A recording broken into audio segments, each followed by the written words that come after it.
Pemirsa, peternak yang terdampak penyakit mulut dan kuku dapat mengajukan ganti rugi ke pemerintah. Klaim ganti rugi dapat diajukan ke otoritas veteriner dinas setempat. Peternak yang terdampak penyakit mulut dan kuku dapat mengajukan ganti rugi ke pemerintah. Ganti rugi ditujukan untuk ternak yang berpotensi dipotong bersyarat.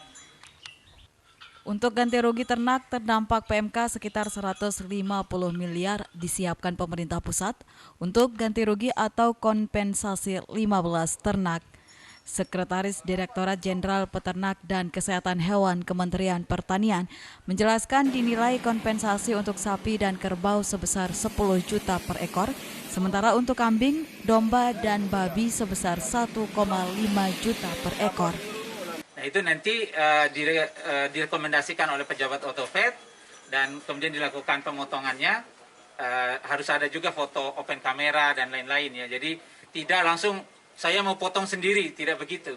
Ya, ini kan sudah nasional ya, sudah tercatat oleh ya. Jadi setiap kecamatan, setiap desa itu sudah tercatat jumlah ternak yang sakitnya.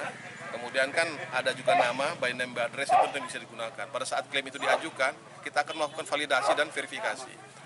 Kendati persyaratan kompensasi ganti rugi harus sesuai dengan SK Kementerian Pertanian, yaitu kompensasi diberikan kepada peternak atau kelompok ternak yang memenuhi persyaratan administratif dan kriteria hewan yang dikenai tindakan potong bersyarat.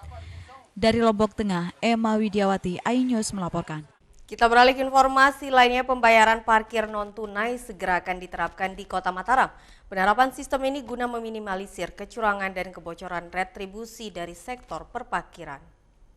Pembayaran non-tunai atau menggunakan QR Code sudah digencar di Indonesia tak terkecuali di Kota Mataram.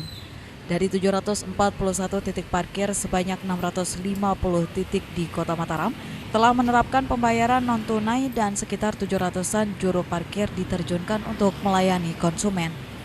Pemerintah menerapkan sistem parkir non-tunai ini untuk meminimalisir kebocoran atau kecurangan retribusi perparkiran dari ulah nakal juru parkir. Kepala Dishub Kota Mataram menegaskan dengan sistem memudahkan petugas dalam mengawasi juru parkir yang belum membayar setoran parkir. Sistem ini memudahkan memudahkan pengawasan kita. Ya, sistem ini tinggal saya buka dashboard di komputer, kita lihat UPTD parkir bisa tahu dalam 1 minggu misalnya jukir mana saja yang tidak nyetor. Salah satu juru parkir menegaskan baru sebagian warga yang menggunakan pembayaran non-tunai untuk parkir. Untuk memudahkan pembayaran parkir non-tunai untuk konsumen, juru parkir telah menyiapkan aplikasi di handphone milik sendiri untuk scan QR Code. Dari Mataram, Romi Ardi, iNews melaporkan.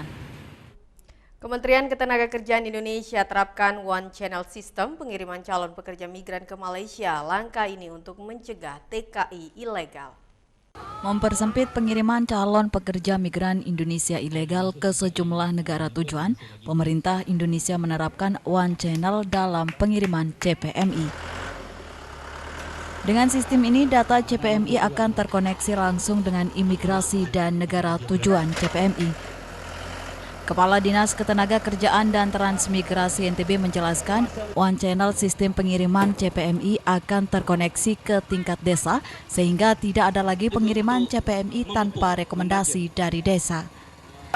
Dengan adanya OCS ini sekaligus melegalkan atau mendukung sepenuhnya program Zero Unprocedural. Karena dengan ini akan tertutup ruang-ruang tadi. Jalur-jalur tikus, dia berangkat dengan visa kunjungan, tidak bisa dia kalau dia harus semuanya akan melalui OCS. Terkait One Channel sistem pengiriman CPMI terus digencar pemerintah pusat maupun daerah guna meminimalisir pengiriman TKI non-prosedural. Dari Mataram, Vinka Andini, iNews melaporkan. Beragam informasi penting lainnya akan kami sajikan untuk Anda sesaat lagi. Tetaplah di iNews NTB.